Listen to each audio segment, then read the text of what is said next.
Welcome and hello. This is a video tutorial on HEC HMS, and in this lesson I'm going to be discussing meteorological models and a precipitation method called inverse distance.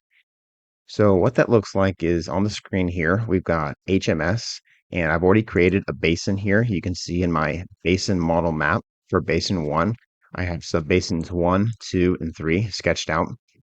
Each subbasin has a latitude longitude associated with it here in degrees decimal at the moment. So just keep in mind that that is associated with each subbasin. Also, I've created a meteorological model. I've just used the default name MET1. And then what we're going to talk about in this lesson is right here under precipitation. There's this option for inverse distance. So I'm going to go ahead and select inverse distance. And what that gives me in the meteorological model is now a precipitation gauges icon, as well as each subbasin also has its specific inverse distance parameters that we need to set. I should probably also mention this meteorological model is associated with the basin, which probably is obvious because these three subbasins popped into place when I made that precipitation method assignment.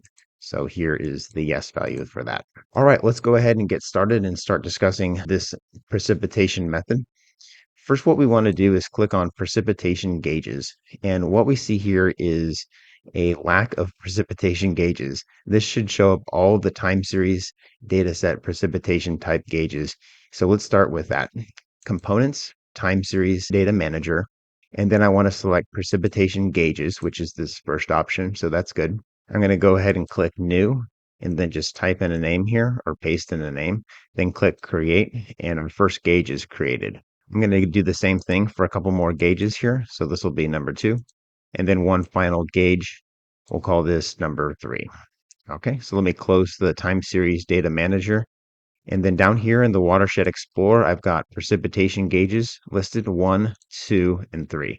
The precipitation gauge data needs to be defined. So if I click on a gauge down here in the components editor, I now have the parameter data for that precipitation gauge. What I'm seeing here is a description, data source units, time interval, and then latitude longitude. Again, this latitude longitude would need to be included and filled out so that HMS can calculate distances using the other latitude longitudes from different gauges, nodes, and of course the subbasins. So there's a lot of distance measurement requirements for this particular precipitation method.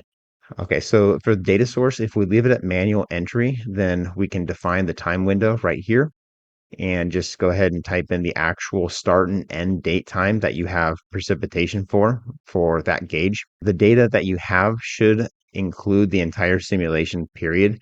So it's important to know what the duration of your simulation is when entering this time series data for the precipitation. Once the start and end date time are entered, then you can click on the table tab, enter the precipitation data or paste it in, and then confirm that it looks correct by clicking on this graph tab. All right, so that's the time window and the data. The time interval is right here. That's also important. It may be 1 hour. It may be multiple hours for your time step. And then the units and type are also right here. So go ahead and select either millimeters or inches and then incremental or cumulative. So this units field is very important to be consistent with when you're actually entering your data here on the table tab. If you're not using manual entry and you have your data already saved in a DSS path or paths, you can go ahead and select DSS and then select the file name and the path name. So you do that for all of your precipitation gauges, 1, 2, and 3, or however many you have. And then we can go back up to precipitation gauges up here, this icon in the meteorological model. And now we have our gauges listed, 1, 2, and 3. We need to specify whether or not we want to use these precipitation gauges in this meteorological model. So keep in mind, we could have multiple meteorological models, some of which use certain precipitation gauges and other models that don't. So let's go ahead and say yes to all 3. And then when I select yes in the use gauge column, I can now select yes or no in the daily gauge column. The default value for daily gauge is no, as you see here, but I can change it to yes.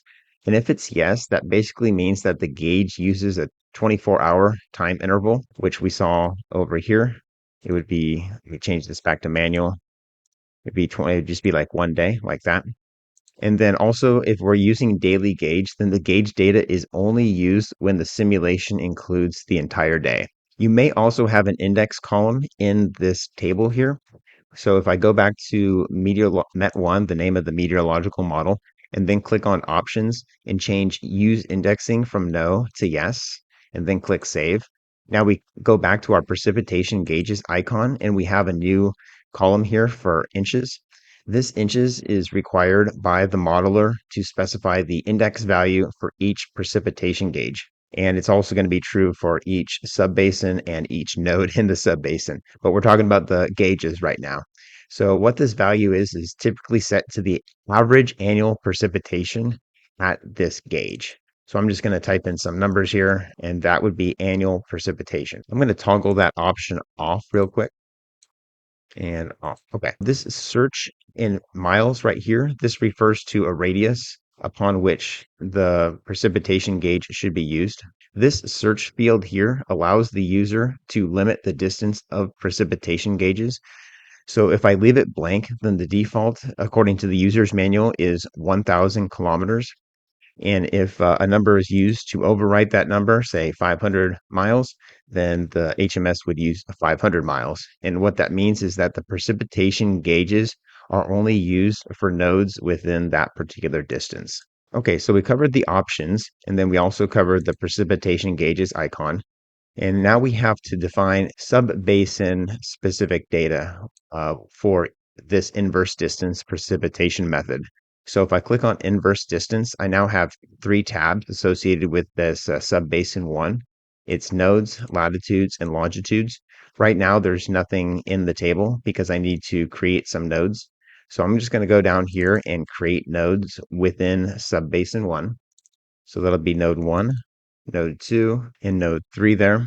And then we need to provide those nodes weights. These weights control the final Hayedo graph and how it's computed for the subbasin from the Hayedo graphs computed from each node. So I just say 3 and then 2 and then 1, just making up some numbers here. As before, if we include indexing from our options, we would have a new index column in our table here. So let's go ahead and do that. I'm going to go back up to meteorological model options, and then again, change this back to yes, and then okay. And now click on the inverse distance. Let's go back here, and now we have our index value here.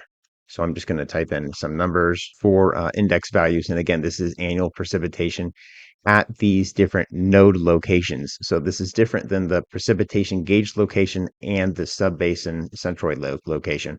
These are for individual nodes within subbasin one. Once we have nodes entered for the subbasin, we can click on latitude and longitude and enter those values here. So this just identifies the location of those nodes. Right now I have it set to decimal degrees for both latitude and longitude. If I wanted to use degree minute second, I'd come up here to tools, program settings, and then in this first tab here for general, I would just change latitude longitude option to degree minute second and then click OK. And then I think I have to click save. I think it should update in just a moment.